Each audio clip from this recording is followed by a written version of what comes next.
Ready? Start.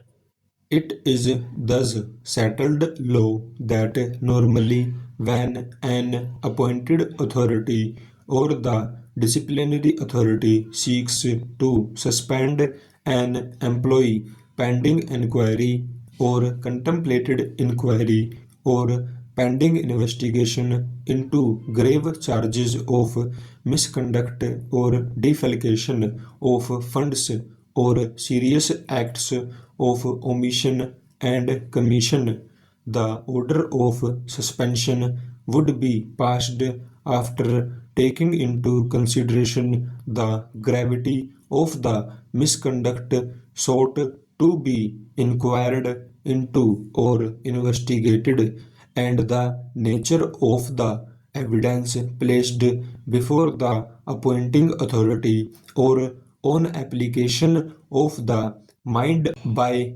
disciplinary authority. Stop. Appointing authority or disciplinary authority should consider the above aspects and decide whether it is expedient to keep an employee under suspension pending aforesaid action. Stop.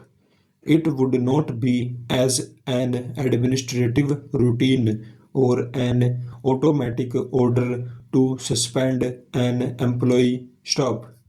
It should be on consideration of the gravity of the alleged misconduct or the nature of the allegations imputed to the delinquent employee. Stop. The court or the tribunal must consider each case on its own facts and no general law could be laid down in that behalf. Stop.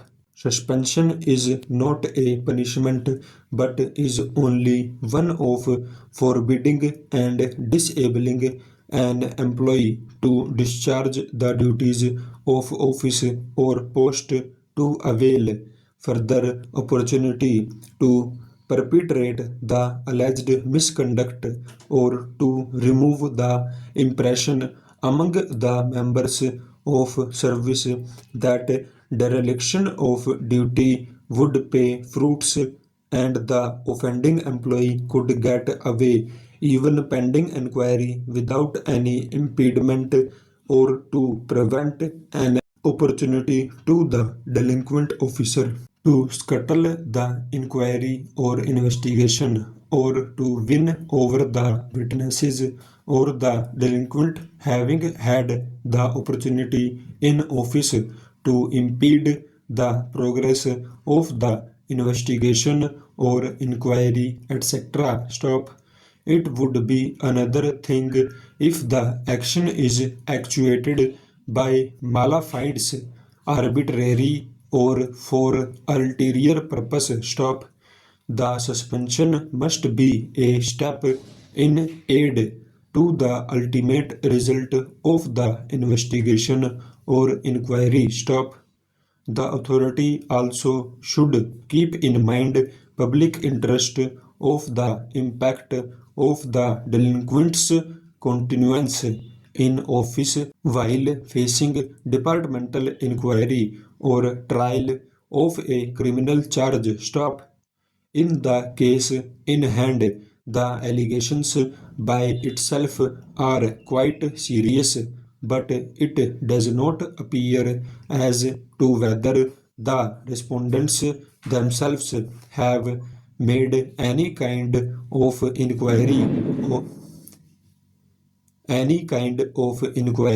or any investigation or inquiry in the alleged criminal offense of the petitioner. Stop. The respondents have not even whispered in the entire counter affidavit that they collected any material from the said news channel or otherwise found that the matter requires some investigation or inquiry against the petitioner in respect to any alleged criminal offense. Stop. Though it is said that they have referred it to CBI but whether any case has been registered by CBI for making investigation or inquiry into an alleged criminal offense has also not been stated in the counter affidavit. Stop. The investigation or inquiry into an alleged criminal offense would come only when an FIR or criminal complaint is registered. Stop. Thus, in our view, the order of suspension has been passed without satisfying the requirements of Rule 10 under bracket 1 of 1965 rules. Full stop.